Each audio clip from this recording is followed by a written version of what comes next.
Malini tasty ಟ್ರೀಟ್ಸ್ಗೆ ಸುಸ್ವಾಗತ. ನಾನಿವತ್ತು ಅಪ್ಪೆ ಸಾರು ಮಾಡೋದು ಹೇಗೆ ಅಂತ ಹೇಳ್ತೀನಿ. ಈ ಥರ ಒಂದು ಚಿಕ್ಕ ಮಾವಿನಕಾಯಿ ತೊಗೊಂಡಿದ್ದೀನಿ. ಇದು 2 ಲೋಟದಿಂದ 3 ಲೋಟ ಇದರಲ್ಲಿ ಅಪ್ಪೆ ಸಾರು ಮಾಡ್ಬೋದು. ಹೇಗೆ ಮಾಡೋದು ಅಂತ ತೋರಿಸ್ತೀನಿ. ಮುಂಚೆ ಈ ಸಿಪ್ಪೆ ತೆಕ್ಕೊಂಡ್ಬಿಟ್ಟು ಪೀಸ್ ಮಾಡ್ಕೋತೀನಿ. ನೋಡಿ, ಈ ಥರ ಪೀಸ್ ಮಾಡ್ಕೊಂಡಿದ್ದೀನಿ. ಇಲ್ಲಿ ನೀರು ಕುದಿಯೋಕ್ಕೆ ಇಟ್ಕೊಂಡಿದ್ದೀನಿ.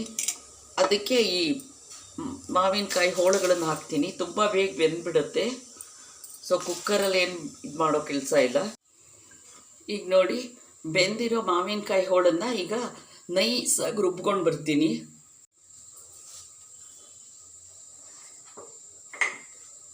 ನೋಡಿ, ರುಚಿಗೆ ತಕ್ಕಷ್ಟು ಉಪ್ಪು ಹಾಕ್ತಾ ಇದ್ದೀನಿ. ಇದಕ್ಕೆ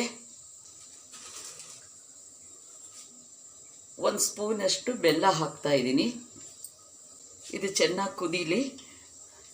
ನೋಡಿ, ಇಲ್ಲಿ ಕುದ್ದು ರೆಡಿಯಾಗಿದೆ. ಈಗ ಒಗ್ಗರಣೆ ಕೊಡೋಕೆ ಇಟ್ಟಿದ್ದೀನಿ.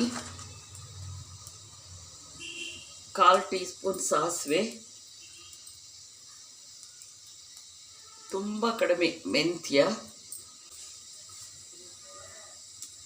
ಸ್ವಲ್ಪ ಇಂಗು,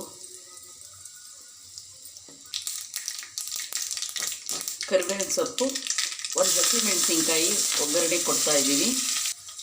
ಈ ಅಪ್ಪೆ ಸಾರಿಗೆ ಹಾಕ್ತಾ ಇದ್ದೀನಿ.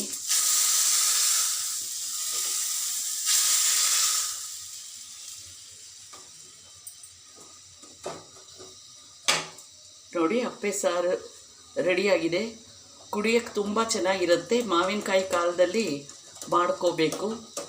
ತುಂಬ ಚೆನ್ನಾಗಿರುತ್ತೆ. ಇದು ಊಟಕ್ಕೆ ಮುಂಚೆ ಕುಡಿಯೋಕ್ಕೆ ತುಂಬ ಚೆನ್ನಾಗಿರುತ್ತೆ.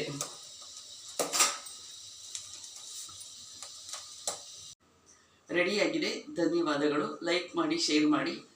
ಸಬ್ಸ್ಕ್ರೈಬ್ ಆಗದೇ ಇದ್ದರೆ ಪ್ಲೀಸ್ ಸಬ್ಸ್ಕ್ರೈಬ್ ಮಾಡ್ಕೊಳ್ಳಿ. Thank you very much.